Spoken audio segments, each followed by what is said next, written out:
बिस्मिल्लाहिर्रहमानिर्रहीम। अस्सलाम वालेकुम, वेलकम टू माय चैनल दावत इस्लाम।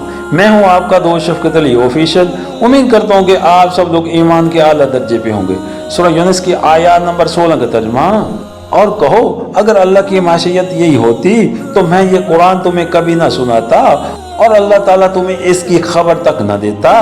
आखिर इससे पहले मैं एक उम्र तुम्हारे दरमियान गुजार चुका हूँ, क्या तुम अकल से काम नहीं लेते? सूरह यूनुस हाशिया नंबर 21। ये एक ज़बरदस्त दलील है उनके इस ख्याल की तरदीद में कि नबी करीम सल्लल्लाहु अलैहि वसल्लम कुरान को खुद अपने दिल से गढ़कर खुदा की तरफ मंसूब कर रहे हैं, और नबी करीम सल्लल्लाहु अलैहि वसल्लम के इस दावे की तायद में कि वो खुद इसके मुनसिब नहीं हैं, बल्कि ये खुदा की तरफ से बजरिया वही इन पर नाजिल हो रहा है।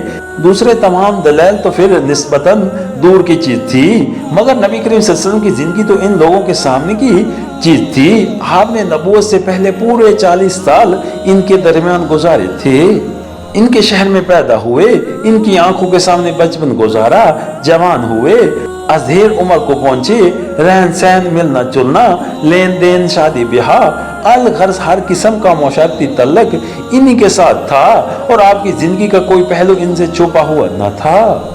ऐसी जानी बूझी और देखी भाली चीज से ज्यादा खुली शहादत और क्या हो सकती थी। आपकी इस जिंदगी में दो बातें बिल्कुल आया थी जिन्हें मक्का के लोगों में से एक एक शख्स जानता था। एक ये कि नबूवत से पहले की पूरी 40 साल जिंदगी में आपने कोई ऐसी तालीम और तरबियत और सोबत नहीं पाई जिससे आपको वो मालूमात हासिल होती जिनके चश्मे यकयक दावे नबूवत के साथ ही आपकी जबान से फूटने शुरू हो गए। इससे पहले कभी आप इन मसाइल से दिलचस्पी लेते हुए, इन मुबासत पर गुफ्तगू करते हुए और इन ख्यालात का इजहार करते हुए नहीं देखे गए जो अब कुरान की इन पैदर पै सूरतों में जेर बहस आ रहे थे।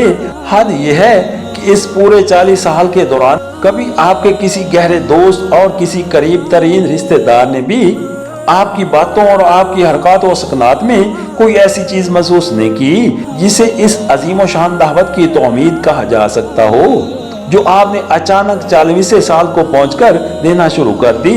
ये इस बात का सरे सबूत था कि कुरान आपके अपने दिमाग की पैदावार नहीं है, बल्कि खारिज से आपके अंदर आई हुई चीज है। इसलिए कि इंसानी दिमाग अपनी उम्र के किसी मरहले में भी ऐसी कोई चीज पेश नहीं कर सकता जिसके नशोनुमा और अरका के वाज़िह निशानात इससे पहले के मरहलों में न पाए जाते हों।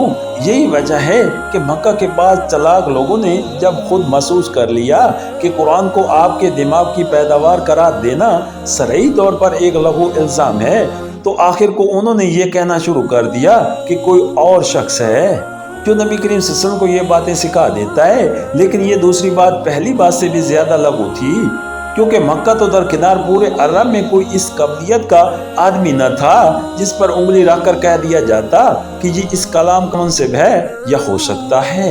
ऐसी काबिलियत का इंसान किसी सोसाइटी में छुपा कैसे रह सकता है? दूसरी बात जो आपकी साबका जिंदगी बिल्कुल नुमाया थी वो ये थी कि झूठ, फरेब, दहल, मकारी, आयारी और इस काबिल के दूसरे अज्जा में से किसी का अदना शोबा तक आपकी सीरत में ना पाया जाता था। पूरी सोसाइटी में कोई ऐसा न था जो ये कह सकता हो कि इस 40 साल की यकजई मुआशरत में आपसे किसी ऐसी सिफ्त का तजर्बा उसे हुआ है, बरक्स उसके जिन जिन लोगों को भी आपसे साबका पेश आया था वो आपको एक नहायत सच्चे, बेताक और काबिल एतमाद अमीन इंसान की हैसियत से जानते थे। नबूवत से 5 ही साल पहले तमीर काबा के सिलसिले में वो मशहूर वाक़या पेश आ चुका था जिसमें हजर असवद को निस्फ करने के मामले पर कुरैश के मुख्तलिफ खानदान झगड़ पड़े थे, और आपस में तय ये हुआ था कि कल सुबह पहला शख्स जो हरम में दाखिल होगा उसी को 5 मान लिया जाएगा। दूसरे रोज वो शख्स नबी करीम सल्लल्लाहु अलैहि वसल्लम थे जो वहां दाखिल हुए। आपको देखते ही सब लोग पुकार उठे, ये बिल्कुल रास्त बात इंसान है, हम इस पर राजी हैं। ये तो मोहम्मद सल्लल्लाहु अलैहि वसल्लम है। इस तरह आपको नबी मुकर्रर करने से पहले अल्लाह ताला ने पूरे कबीला कुरैश से भरे मजमे में आपके अमीन होने की शहादत ले चुका था। अब ये गुमान करने की क्या गुंजाइश थी कि जिस शख्स ने तमाम उम्र कभी अपनी जिंदगी के किसी छोटे से छोटे मामले में भी झूठ, जहल और फरेब से काम ना लिया था, वो यकयक इतना बड़ा झूठ और ऐसा अजीम शान जहल फरेब लेकर उठ खड़ा हुआ। کہ آپ نے ذہن سے کچھ باتیں تنصیف کی اور ان کو پورے زور اور تحیدی کے ساتھ خدا کی طرف منسوب کرنے لگا۔